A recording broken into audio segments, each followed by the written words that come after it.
आप सभी को प्रभु में मेरा सलाम, जय मसीह की। आज जैसा कि आप सब जानते हैं कि 14 फरवरी वैलेंटाइन डे के नाम से प्रसिद्ध है और वैलेंटाइन डे के बारे में आज हम लोग ये जानने की कोशिश करेंगे कि आखिर हमारा दूल्हा कौन है। आज का जो विषय है कि हमारा दूल्हा कौन है। अगर आप पवित्र शास्त्र को खोलें, पवित्र शास्त्र में यूहन्ना की 3 बाब की 3 अध्याय की 28 और 29 आयत में इस प्रकार से लिखा है। यूहन्ना कहते हैं, यूहन्ना बपतिस्मा देने वाले ने जब यीशु मसीह को बपतिस्मा दिया तो उस समय का ये बात है कि यूहन्ना कहते हैं कि तुम तो आप ही मेरे गवाह थे।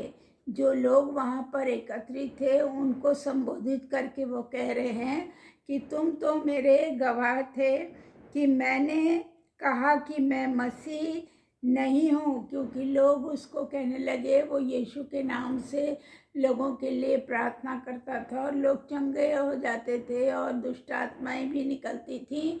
तो वो लोग कहते थे कि ये जो है वो परमेश्वर का भेजा हुआ जन है और ये मसीह है। तो वो कहता है कि मैं कुछ नहीं कहता, ये तुम लोग कहते हो, लेकिन क्या है, मेरे बाद जो भेजा गया है वो यीशु मसीह है और यीशु मसीह का मैं मित्र हूँ, यीशु मसीह का मैं मित्र हूँ। और वहाँ आगे वो कहता है जिसकी दुल्हन है वही दूल्हा है। दुल्हन को यहाँ पर संबोधित किया गया है। कलीसिया को प्रभु यीशु मसीह ने दुल्हन कहा है और हम सब का दूल्हा जो है वो यीशु मसीह है। परंतु दूल्हे का मित्र, उसने अपने आप को यूहन्ना ने दूल्हे का मित्र कहा है। जो खड़ा हुआ उसकी सुनता है, मतलब वो अपने आप को यीशु से बड़ा नहीं दिखाता है, वो उसकी बातों को सुनता है।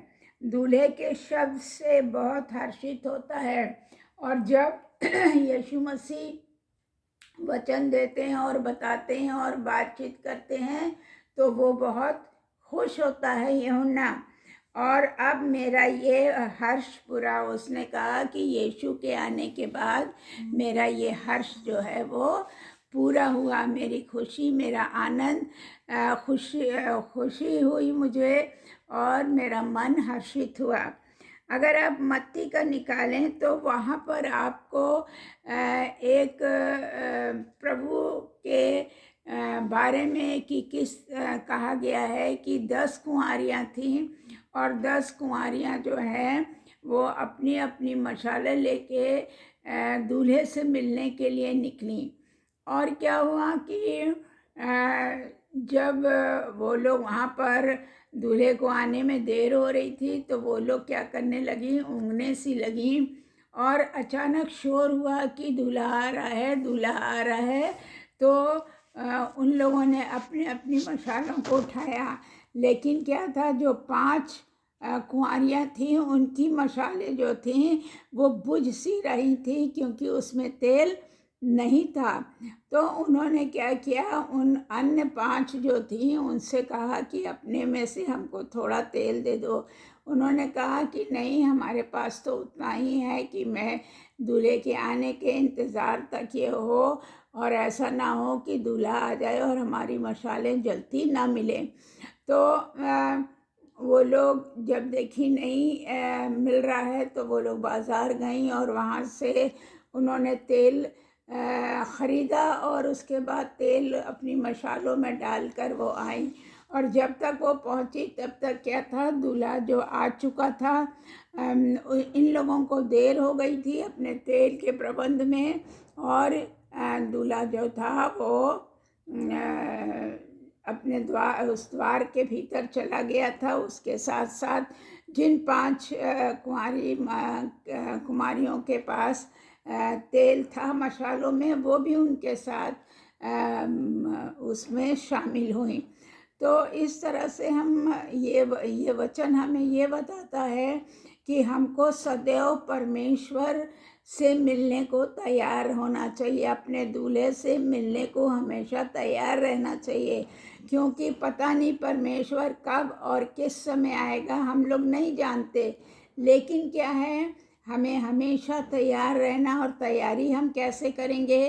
परमेश्वर के वचन को जब हम पढ़ेंगे तो हम हमेशा उस वचन का मनन करते रहेंगे, तो हम तैयार रहेंगे। फिर प्रभु कभी भी आए तो हम उसके साथ जाएंगे। फिर क्या हुआ, इसी तरह से अगर आप देखें कुलूसियों उसका चौथा अध्याय, उसका 5-6 पद, जहाँ पर इस प्रकार से लिखा है, अवसर को बहुमूल्य समझो।